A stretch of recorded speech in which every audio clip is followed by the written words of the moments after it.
नमो बुद्धाय. सप्रेम जय भीम.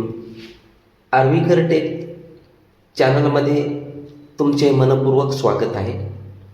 आज आपण जाणून घेणार आहोत बौद्ध धम्मातील सर्वात महत्त्वाच्या ग्रंथापैकी एक असलेल्या त्रिपिटकाबद्दल. त्रिपिटक म्हणजे काय, त्यात काय आहे, ते कोणी लिहिले आणि त्याचा आजच्या काळात काय महत्त्व आहे, तर चला सोप्या भाषेत जाणून घेऊया. सर्वप्रथम त्रिपिटक या शब्दाचा अर्थ समजून घेऊया. त्रि म्हणजे तीन आणि पिटक म्हणजे टोपली. आता पिटक म्हणजे टोपली म्हटल्यानंतर सर्व तीन या भागाचा संग्रह असलेल्या या त्रिपिटक म्हणजे तीन ज्ञान संग्रह. भगवान गौतम बुद्ध यांचे शिकवणीचे हे मुख्य तीन विभाग आहेत. आपण सर्वजण जाणतो भगवान गौतम बुद्धांनी स्वतः कोणताही ग्रंथ लिहिलेला नाही आणि तसा आजपर्यंत कुठेही पुरावा नाही. भगवान बुद्ध यांनी आपला धम्म उपदेशाच्या मार्गाने प्रवचनाच्या माध्यमातून संपूर्ण जनतेपर्यंत पोहोचवला. त्यांचे महापरिनिर्वाणानंतर त्यांच्या शिष्यांनी बुद्धांचे उपदेश, त्यांची झालेली प्रवचने ही जतन केली आणि पुढे काही वर्षांनी हे सर्व उपदेश एकत्र करून संकलित करून त्रिपिटक या ग्रंथाची निर्मिती झाली. तर चला पाहूया या तीन भाग कशा प्रकारे आहेत ते. सर्वप्रथम पहिला भाग आहे विनय पिटक.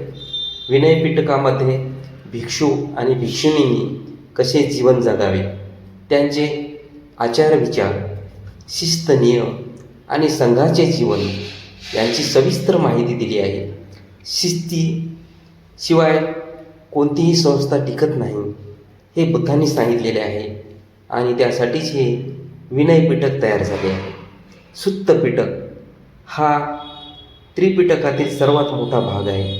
यात भगवान गौतम बुद्ध यांनी दिलेले उपदेश, कथा, संवाद आणि जीवन जगण्याची शिकवण आहे. दुःख, त्याचे कारण, त्यावर उपाय, अष्टांगिक मार्ग, करुणा, मैत्री, अहिंसा आणि समता यासारखे अनेक विषय त्यात समाविष्ट करण्यात आलेले आहे. नंबर 3 आहे अभिधम्म पिटक. या पिटकामध्ये मन, विचार, भावना, चेतना आणि वास्तव यांचे अत्यंत सखोल विश्लेषण केलेले आहे. हा मार्ग अधिक अभ्यासपूर्ण असून बौद्ध तत्त्वज्ञानाला समजून घेण्यासाठी हा भाग महत्त्वाचा मानला जातो. मित्रांनो, त्रिपिटक हे केवळ पुस्तक नाही किंवा एखादा ग्रंथ नाही, तर नैतिक जीवन आणि मानसिक शांततेचा मार्ग दाखविणारे हे ज्ञान भांडार आहे. आजच्या धावपळीच्या जीवनात राग, तणाव, मत्सर आणि लोभ वाढवताना दिसतो. अशा वेळी त्रिपिटकातील ही शिकवण आपल्याला संयम, करुणा आणि प्रामाणिकपणा, विवेक शिकवते. डॉक्टर बाबासाहेब आंबेडकरांनी सुद्धा बौद्ध धम्माचा प्रसार करताना त्रिपिटकाला खूप मोठे महत्त्व दिले आहे. त्याने बुद्धाच्या विचारावर आधारित समता, बंधुता आणि न्यायाचा संदेश समाजाला दिला. म्हणूनच त्रिपिटक हा ग्रंथ केवळ हा भिक्षूसाठी नाही, तर प्रत्येक मानवासाठी प्रेरणेचा स्रोत आहे. जो कोणी चांगले जीवन जगू इच्छितो त्याने या शिकवणीचा अभ्यास जरूर करावा. नमो बुद्धाय. सप्रेम जय भीम. धन्यवाद. भेटूया पुन्हा नवीन व्हिडिओसाठी दुसऱ्या भागात. तर आपण जर या चॅनलवर नवीन असाल तर या चॅनलला सबस्क्राईब करा. आपल्या सबस्क्राईब आणि आपल्या प्रेरणेमुळे आम्हाला पुढील व्हिडिओसाठी आणखी प्रेरणा मिळत राहील. धन्यवाद.